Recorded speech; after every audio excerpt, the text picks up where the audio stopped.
All right, so we've been showing this heat map every week for a while and high transmission rate. And over the past 4 to 6 weeks, it's kind of hovered in the 92 to 94% range. So basically, we're about where we were about 4 to 6 weeks ago. This is the case rate curve. The blue lines represent cases, and the red line is a 7-day moving average. And over the past week, we have seen an increase in cases across the country. This is a closer look just to see that there was a little bit of a dip and a slight rise.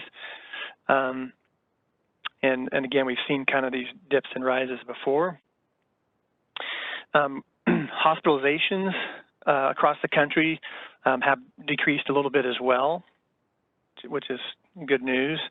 Over this interval time, death rates did increase slightly, but overall, we see that there's a little bit of a plateauing in the death rate.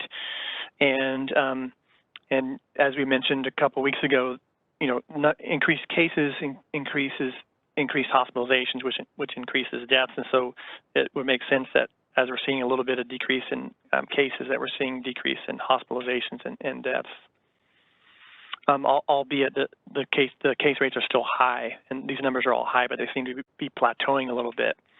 Likewise, we've been talking about how Washington State seems to be plateauing a little bit as well with regards to case rate.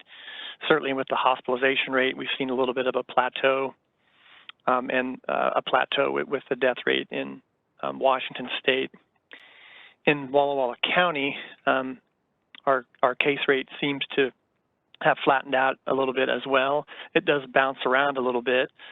Here's an example of just at 2-week intervals what happened to the case rate over time. So basically, we're about where we were about a month ago. So things seem to have flattened. With regards to hospitalizations, end of August, early September is when we saw our peak hospitalizations. And I think our peak hospitalization census was 31 cases.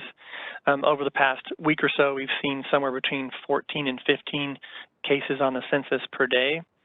This is the most recent data right here.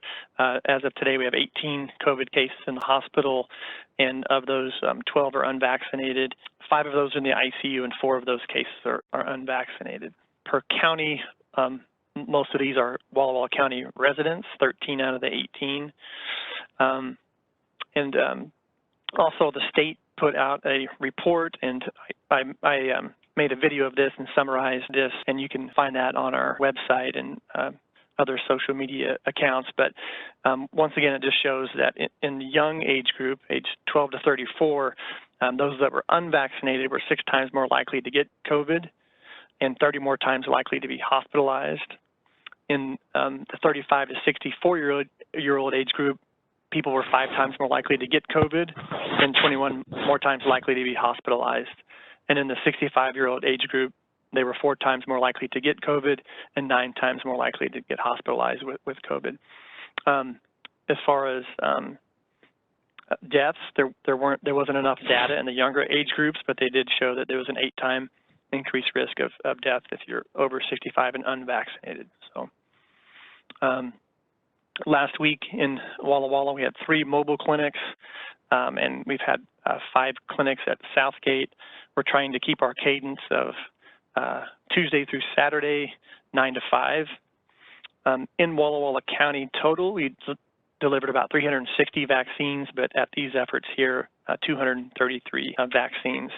So in general, I've been kind of disappointed by some of these vaccination rates, but they do add up over time. We've seen at 18 plus vaccination rate is now 64%, and that's up 2.6 percentage points over the past 3-4 weeks.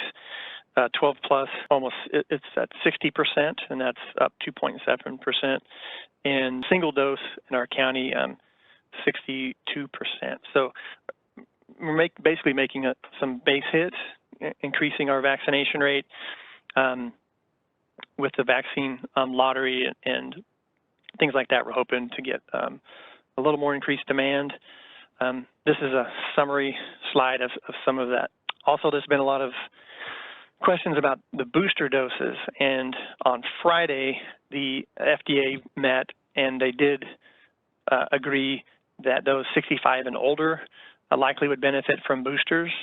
There's still a little bit of a process that has to take place. It's going to go to the CDC on Wednesday, and then after they make a ruling, then it will go to the Washington State group or the Western States group. That includes Washington State. So when will boosters be available for those over 65? Possibly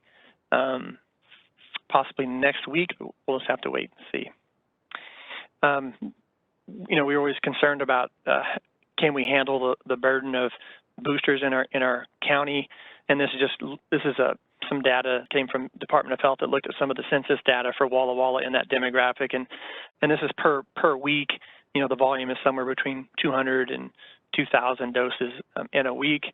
Our Southgate clinic, we believe, could handle somewhere between 2,500 and 3,000 doses per week. So I think we can handle those booster doses with our current structure that we have in town. With regards to kids, there's still no definitive answer on when vaccines will be available for those under the age of 12. It'll probably happen somewhere in mid-October and November, and we have a team that is working on planning for that.